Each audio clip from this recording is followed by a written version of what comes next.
एक ही रात में मेरी 35 साल की पत्नी अचानक बूढ़ी औरत बन गई। ज्यादा नाटक मत करो, थोड़े पैचेस लगाने के बाद सब नॉर्मल हो जाएगा।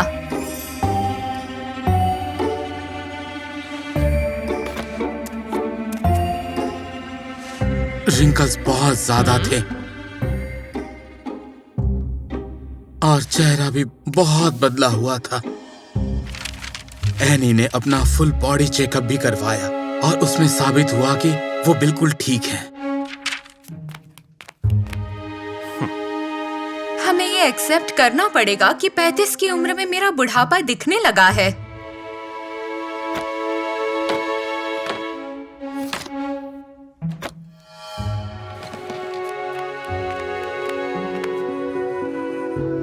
उसने ऐसे ही जीने का तय किया, लेकिन मैं उसके साथ ऐसे नहीं जी सकता था। तो मैंने उसे लोगों से छुपाया, खास करके मेरे भाई लियो से, जो एक हॉट लड़की से दूसरी शादी करने वाला था।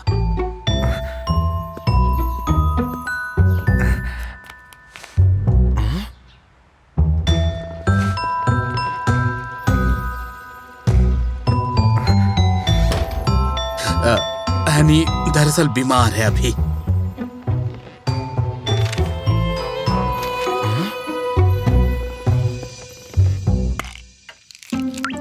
हर रोज सोने के लिए मैं नींद की गोलियां खाता था ताकि मुझे एनी के साथ कुछ करना ना पड़े।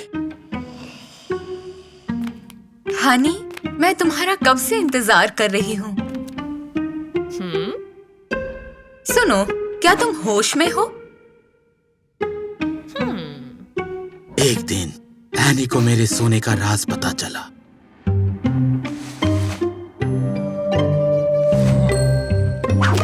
हाथ हटाओ। आज नहीं काउबॉय। पहले तो मुझे उसके लेदर के कपड़े पसंद आए,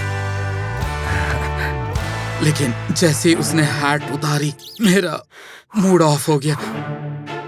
तुम्हें फूड पॉइजनिंग हुई है या ये मेरी वजह से है? मैंने उसके आगे हाथ जोड़े कि आज की रात मुझे फोर्स ना करे।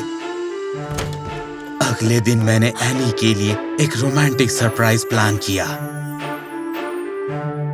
ये जानकर अच्छा लगा कि तुमने अपना मन बदल लिया। अब मैं और इंतजार नहीं कर सकती। मैंने उसे आवाज देकर हमारे बेडरूम में बुलाया। फिर उसने जब ब्लैंकेट उठाया तो मेरी जगह पर उसे एक बूढ़ा आदमी दिखाई दिया। क्या? तुम कौन हो? यहाँ से बाहर निकलो। मेरा पति कहाँ है? मैंने ही उस आदमी को बुलाया था ताकि मैं एनी को समझा सकूं, और उसने इस सब का एक अलग मतलब निकाला और रेडिकल रेजुएशन ट्रीटमेंट लेने का सोचा। तुम्हें क्या लगता है हनी, क्या अब ये ठीक है?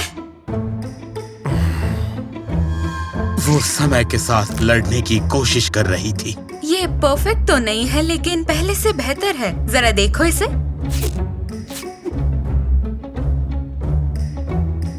आखिरकार मैंने उसे सच बता ही दिया कि वो मेरी दादी की तरह लग रही है। मैं अपने भाई को फोन मिला रहा था ये बताने के लिए कि एनी अभी तक ठीक नहीं हुई, लेकिन एनी ने कहा कि वो सेरेमनी तक ठीक हो जाएगी। आखिरकार वो प्लास्टिक सर्जरी कराने के लिए तैयार हो गई।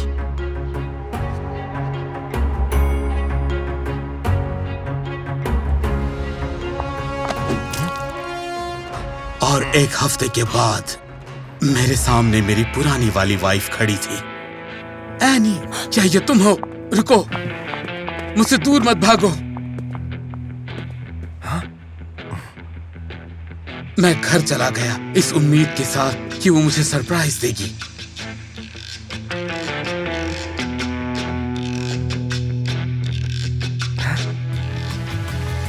बदकिस्मती से मुझे वही पुरानी बूढ़ी औरत दिखाई दी।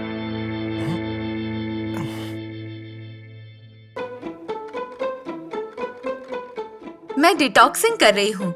ताकि मैं उस ड्रेस में फिट हो सकूं जो तुम्हें पसंद है।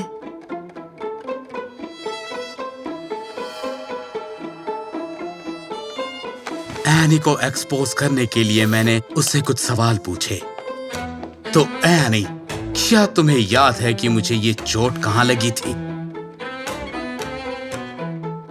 तुमने वो कैंडल मसाज किया था जो तुम्हारे भाई ने तुम्हें बताया था। मैंने वो किया था, लेकिन गलती से तुम्हारे हाथ पर गरम वैक्स गिर गया।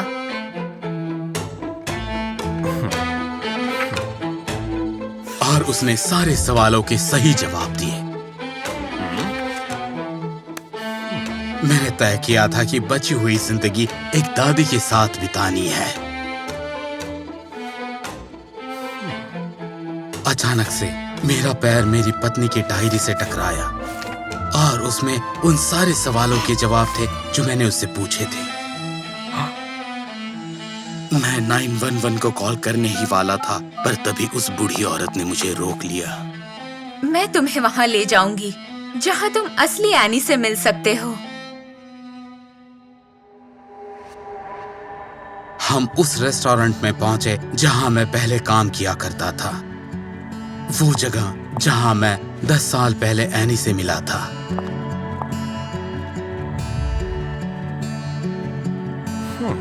तुमने कहा था कि मेरी पत्नी यहां मिलेगी। कहाँ है वो? वो बूढ़ी औरत वहीं जाकर बैठी जहां पहले एनी बैठी थी।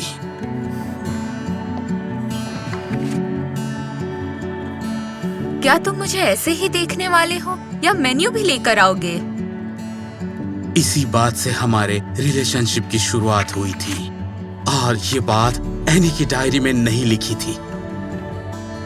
फिर बिना किसी परेशानी के उसने वही सेम ऑर्डर किया जो एनी ने पहली बार किया था, जो कि मुझे अभी भी याद था।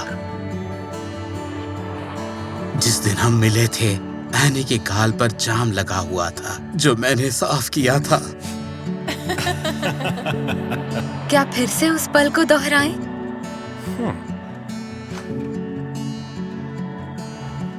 साफ करने के लिए मैं आगे झुका और एनी से आकर्षित हुआ। हाँ, चेहरे पर रिंकल्स थे, लेकिन मुझे यकीन था कि वो मेरी एनी ही है।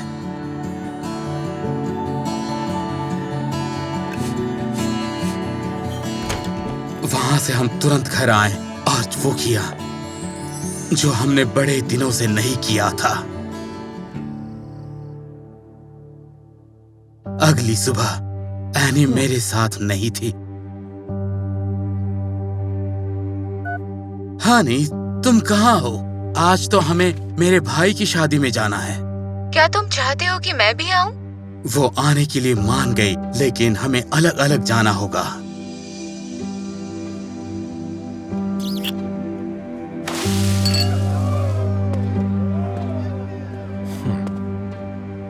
एनी, तुम पहले से यहाँ हो?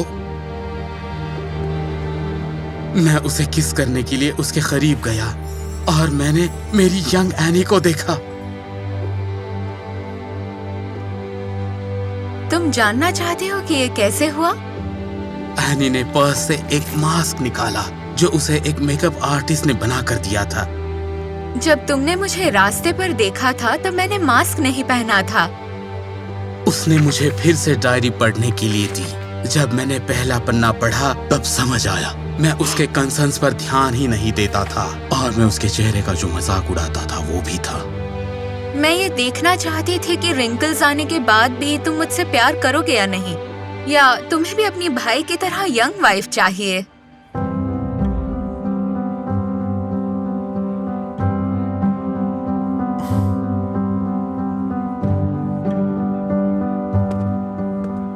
मैंने उसे थैंक्स कहा क्योंकि उसने मुझे एहसास दिलाया कि प्यार में खूबसूरती मायने नहीं रखती। मेरे भाई ने भी मुझसे सबक सीखा और मेरी शादी को एक एग्जाम्पल के रूप में देखा। सॉरी ब्रो, ये खूबसूरत लेडी मेरी वाइफ है। ऊपरी सुंदरता कुछ ही समय के लिए हमारे साथ होती है, लेकिन हमारे मन की सुंदरता कभी खत्म नहीं होती।